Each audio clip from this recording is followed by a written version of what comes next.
যুক্তরাষ্ট্রের সঙ্গে বাংলাদেশের একটি বাণিজ্য চুক্তি যেটা এআরটি নামে পরিচিত এবং এই চুক্তিটি সই হয়েছিল ৯ ফেব্রুয়ারি। ১২ ফেব্রুয়ারি জাতীয় সংসদ নির্বাচন অনুষ্ঠিত হলো এবং সেই চুক্তিটার ভিতর দিয়ে আমাদের গোলামের চরিত্র প্রকাশ পেয়েছে। চরমনাইয়ের পীর সাহেব বলছেন এই চুক্তি নিয়ে আসলে জামাতের অবস্থান কি, কারণ পররাষ্ট্রমন্ত্রী আজকের যিনি ডক্টর খলিল রহমান তিনি স্পষ্ট করে বলেছেন যে এই চুক্তি নিয়ে জামাত বিএনপি দুই দলের শীর্ষ নেতার সঙ্গে কথা হয়েছিল। এমনকি আমি নিজেও একটু আগে দেখছিলাম যে ১০ ফেব্রুয়ারির আগেই সম্ভবত ১০ জানুয়ারি জামাতের আমিরের সঙ্গে যুক্তরাষ্ট্রের বাণিজ্য প্রতিনিধি একজন তিনি সাক্ষাৎ করেন। তারপরে জামাত যে প্রেস বিজ্ঞপ্তিটি দিয়েছিল সেখানেও তার সঙ্গে ফলপ্রসূ আলোচনা হয়েছে, দুই দেশের ব্যবসা বাণিজ্য আরও বাড়বে, এই ধরনের একটি বিজ্ঞপ্তি প্রকাশিত। তার মানে হচ্ছে জামাতের সঙ্গে আলোচনা হয়েছে, যদি আমির মহোদয় সেই বিষয়টি খুব সুস্পষ্টভাবে স্বীকার করেননি। ফলে এই চুক্তিটা নিয়ে আপনারা এই কারণে কি নীরব? হ্যাঁ, ধন্যবাদ আপনাকে। এখন আপনি যে একটা তথ্যের কথা বললেন যে আপনি দিয়ে নিয়েছেন জামাতের সাথে ইউএস এর প্রতিনিধিরা দেখা করেছে, পররাষ্ট্রমন্ত্রী বলেছেন দেখা করেছে, দেখা করার প্রেক্ষিতে বিবৃতি দিয়েছে জামাত ইসলামী।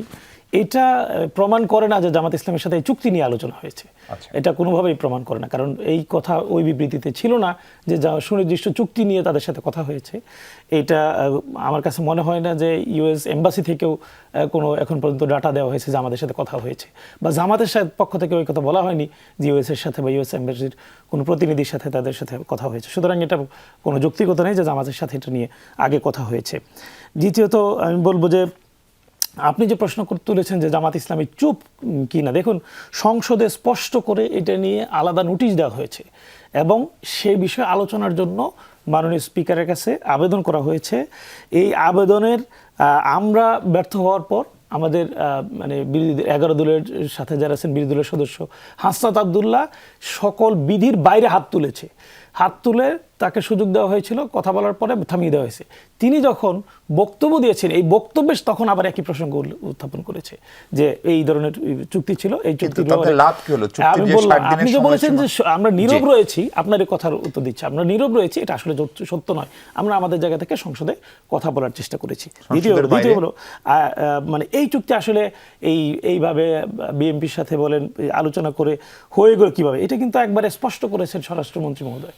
স্বরাষ্ট্রমন্ত্রী সংসদে দাঁড়িয়ে বলেছেন দেখুন আমরা এই নির্বাচন যাতে হয় সেজন্য এর আগে যত ঘটনা ছিল, ঘটন অঘটন, পছন্দ অপছন্দ যাই থাক, দেশ বিরোধী হোক দেশের পক্ষে থাক, সব আমরা এক কারণে মেনে নিয়েছি যে এই নির্বাচনটা যাতে হয়, এই নির্বাচনের জন্যই মেনে নিয়েছে এবং নির্বাচন আমরা বিজয়ী হব সে প্রথা থেকে মেনে নিয়েছে। সুতরাং একেবারে ক্লিয়ার যে সত্য বলছেন, মানে তিনি তো একেবারে অকপটে স্বীকার করেছেন তার মানে তো নির্বাচন না হওয়ার একটা আশঙ্কা ছিল। এই চুক্তির সাথে নির্বাচন না হওয়ার সম্পর্ক ছিল। আমি বললাম কারণ কি, আপনি যে বলছেন যে খলিল সাহেব কি প্রধান ব্যক্তি, এই কারণে হয়ে ওঠে প্রধান ব্যক্তি।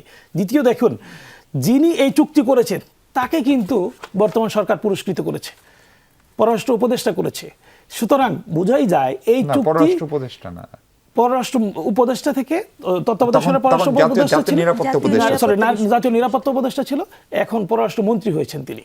সুতরাং তাকে পুরস্কৃত করেছেন বিএনপি এই জায়গা থেকেই, এই সকল জায়গা থেকে। দ্বিতীয় হলো বিএনপি কিন্তু চাইলে ৬০ দিনের মধ্যে এই চুক্তি বাতিল করতে পারত, সরকারের জন্য সুযোগ সংশোধন বা পর্যালোচনা বাতিল একটা সুযোগ ছিল ৬০ দিনের মধ্যে, তারা কিন্তু সেটা করেনি। সুতরাং এটা দিয়ে মানে সদিচ্ছা তাদের ন্যায় স্পষ্ট করে বলাই আছে।